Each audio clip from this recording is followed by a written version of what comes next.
You are born in the year of the tiger, in a village of the Ming Dynasty no one cares about. It is close enough to the capital that the smoke from its kitchens sometimes drift over your fields on still mornings. Your father is a farmer that pays rent and grain. Your mother stretches what's left. By the time you turn 5, you help with house chores. You love it, as your mother praises you whenever you do it well. But what you enjoy doing better than chores is playing with friends. You pretend to be a mother, a midwife, a concubine, and even an empress. You wish life would always remain like this. It doesn't. You are 13 when they come. 2 men, a palace official with ink-stained fingers who writes without looking up, and a fortune teller with the dead eyes of someone who stopped believing in fortunes a long time ago. They walk the village line the way your father walks the field before harvest, not looking for beauty, but looking for yield.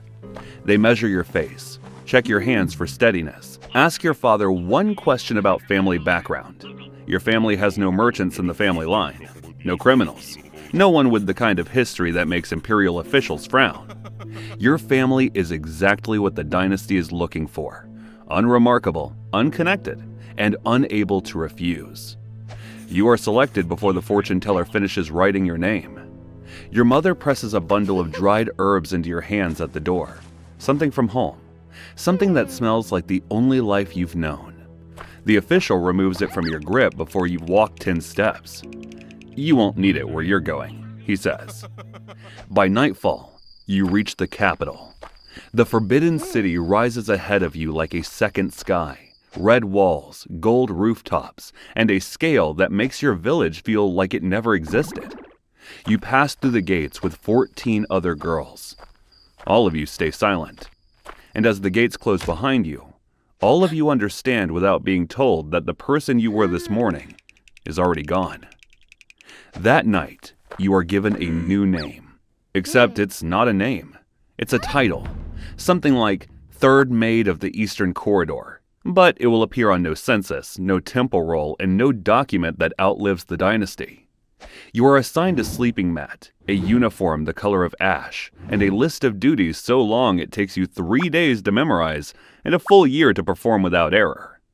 The Forbidden City is not one palace. It is a city. Tens of thousands of people live inside walls that the outside world will never see. Eunuchs, maids, concubines, officials, soldiers, cooks, cleaners, all of them ranked, all of them watching each other. You are at the bottom of this. Not close to the bottom, rock bottom. And the senior maids make sure you understand this immediately. A look from the wrong woman can get your food ration halved. A misstep during morning inspection gets your mat relocated to the corner nearest the door, where winter comes in through the gaps. Duties are handed down like punishments. The ones that leave your knuckles cracked and bleeding go to the newest girls, because that is how it has always worked. You learn to read a room before you enter it. You learn to be useful on good days and invisible on bad ones. You also learn that the hierarchy above you extends upward almost beyond sight. Senior maids, female officials, concubines, consorts, the empress, and even the emperor himself. And that every single one of them has some claim on your obedience and, to an extent, your body. Every palace maid belongs, technically, to the emperor's harem. The probability of being summoned is small, but small is not zero, and not zero means you are never entirely safe. Not because the emperor might harm you, but because someone dangerous might see you as a rival. There are 2 ways out of this life: a miracle or a slow disappearance. You don't know which one you're waiting for. 2 years pass. You've tried your best to be invisible. Then one day, the head maid calls for you. When you find her, she tells you without looking up from her clipboard that a eunuch has requested your presence at the Hill of Accumulated Elegance at the second evening bell. That is all she says. No name, no explanation. No indication of whether this is a reward or a punishment. You spend the hours between then and the second bell constructing possibilities. A complaint from someone you serve, a reassignment, some administrative matter requiring a signature or a witness. You have learned not to hope for good things inside these walls. By the time the evening bell rings the second time, you're already there. The hill of accumulated elegance is quiet as you see the last of the day's light sitting low and gold between the rocks and prune pines. It's at the same moment you see him, Chief Director Chen. You know him the way you know all mid-ranked eunuchs in your quarter, by sight, title, and their indifference. You have greeted him no fewer than a dozen times in the past 2 years, in the corridors, near the account rooms, once at the gate of the Eastern Wing when you were carrying linens and he was walking with an official whose name you didn't know. Each time you lowered your eyes and offered the correct greeting for his rank. Not once did he acknowledge it. Not once did his gaze so much as slow on your face. But at this moment, he's looking at you. He studies you the way your father studied the field before planting, assessing conditions, calculating yield. He nods once. "Good," he says. That is the entire courtship. On the next day, you both start eating together, face to face. In Chinese, this is called duishi, paired eating. It describes palace women sharing meals to ease the loneliness of lives spent behind walls. Sometimes it becomes something deeper, a bond between two people in the palace who choose each other as companions, partners, or a shelter against the institutions surrounding them. That is what you and Chen become to each other. That week, you move into his quarters. You spend the first 3 days telling yourself things are better. The room is larger. That part is true. It's a main sleeping area with a small window that gets morning light. After 2 years on a shared mat in a corridor room that housed 8 women, the space alone feels like something. You arrange his things carefully, learn where he wants his brushes, how he takes his tea, which hours he works, and which hours he expects silence. You are good at this. You have been good at it your entire life. On the third night, he tells you about his castration. Not gently, practically. He was 7, and both organs were removed at once. He tells you that the severed parts are in a lacquered box on the high shelf, preserved for burial so he can meet his ancestors complete. He only tells you this so you understand the household you are managing. You understand. But within a fortnight, the picture clarifies itself. He leaks, chronically, quietly, and without acknowledgement. You learn which linens require changing and when, without being told twice. You also notice that his body runs cold regardless of season, while his joints stiffen in wet weather. You cook for him, clean for him, and manage his domestic world with the same hands that still report to corridor duties every morning before he wakes. This is one part nobody mentioned. The truth is that the new arrangement does not replace your palace assignments. It adds to them. You serve the inner court by day and Chen by night, your hours contracting around 2 sets of obligations that answer to entirely different masters. Still, he is not cruel, but he is also not warm. You are just not a wife. The palace acknowledges you as his wife, but his actions say otherwise. The truth is, you believe you're just his personal maid. You are 18 the first time a maid younger than you is taken into the imperial harem. She is 14. You believe the harem will devour her, but you're still jealous of her luck. Maids aren't permitted to get pregnant in the Forbidden City, while any child she has will definitely belong to the emperor. So you envy her because from that day on, her future, however precarious, suddenly has shape to it. You watch this from across the courtyard and feel something shift in your chest like ice breaking in a river. You will never have that. Not a pregnancy, nor a future like that. In Imperial China, a woman's entire claim to the world runs through her sons. They are her old age, her funeral rites, and the only way her name can be remembered after she is gone. Without them, there is no ancestral tablet, no veneration, no one obligated to remember you existed. Childlessness is not misfortune here. It is a verdict. Chen does not discuss this. It is not his problem. He has already arranged for an adopted heir, a distant nephew who visits twice yearly. He always looks through you when he meets you and Chen outside the central palace. Chen's belongings will pass to him. The quarters will revert to the palace, and whatever you have accumulated in a decade of service will dissolve back into the Forbidden City. So every once in a while, you lie awake and do the arithmetic. An aging eunuch as a husband. No sons, no rights, no tablet. This is the honor they told you to be grateful for. The worst part was that you were. You are 23 when Chen is noticed by the wrong person. Well, at least, that's what you call him. Chen, on the other hand, calls him his patron. It's a senior eunuch named Archivist Liang. He controls the domestic accounts of the inner court and has pulled Chen into his inner circle. He also includes him in meetings that happen after official hours. Whenever Chen comes home from these meetings, he says very little. You learn to read what he isn't saying. A year later, you're also pulled into the circle. To Archivist Liang, Chen is not powerful enough to be dangerous, but he is powerful enough to be useful. And useful men in the Forbidden City are expected to produce useful things. You become one of those things. Archivist Liang starts with asking you for small requests. Which concubine in the East Corridor is receiving visitors after the second bell? Which maid leaves the gate unlatched on her shift? You know these things because you sweep those floors and because you can move through those spaces where officials cannot go without drawing attention. You report to Chen over dinner. He passes it up. Archivist Liang is satisfied. No one calls it spying. Still, everyone understands that's what it is. You have just turned 26, and the requests have stopped being small. Archivist Liang wants you to watch and report on a concubine. The concubine in question is young and newly elevated.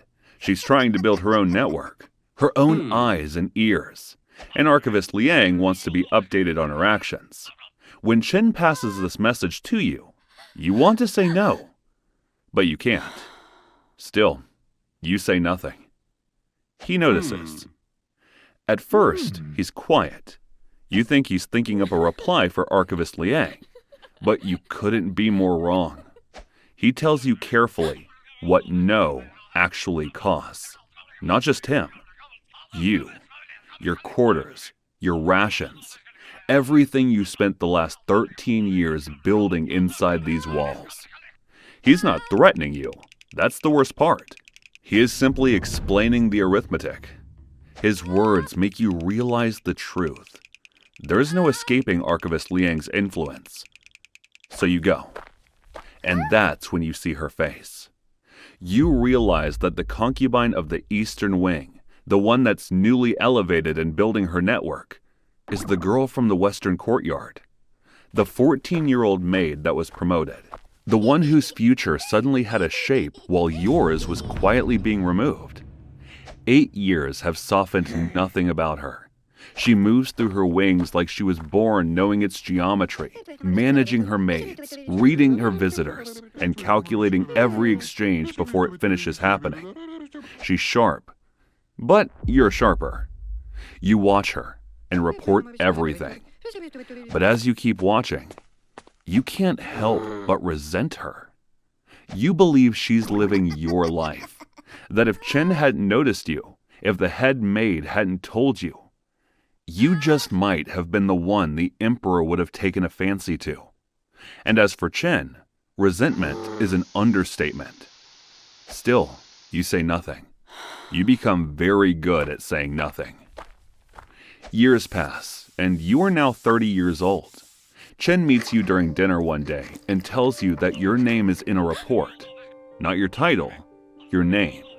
The one your mother gave you and hasn't appeared in any official document since the day you walked through the gates. Someone wrote it down in connection with a conspiracy investigation, and now it exists in the palace's memory in the worst possible way, as something that needs to be explained. You don't understand what went wrong. You never slipped up. Chen explains that it wasn't your fault. He says a consort moved against the empress and her son, that they're both dead. He says the consort is dead too. When he tells you the culprit's name, you know the concubine, an imperial consort now, whom you've been watching for years has something to do with it. He also mentions that the emperor is furious and has ordered an investigation of all eunuchs and concubines. For the next months, investigations fan outward, and everyone who is anywhere near anyone involved is suddenly being asked to account for themselves. The imperial consort, on the other hand, is elevated to empress. Archivist Liang's faction is not clean. He was in the previous empress's camp. You already knew this. The schemes they did against the new empress over the past years are now being examined line by officials. Your transfer to her wing, your years of observation, your reports passed through Chen to Liang. All of it is visible to someone now. Your first visit comes from Liang's people. A eunuch you don't know explains briefly what version of events you will be confirming when questioned. His tone is the tone of someone delivering instructions, not making requests. The second approach comes the same evening. A folded note pressed into your palm by a maid whose face you barely know. They want you to double-cross Liang. Turns out, they knew you were watching.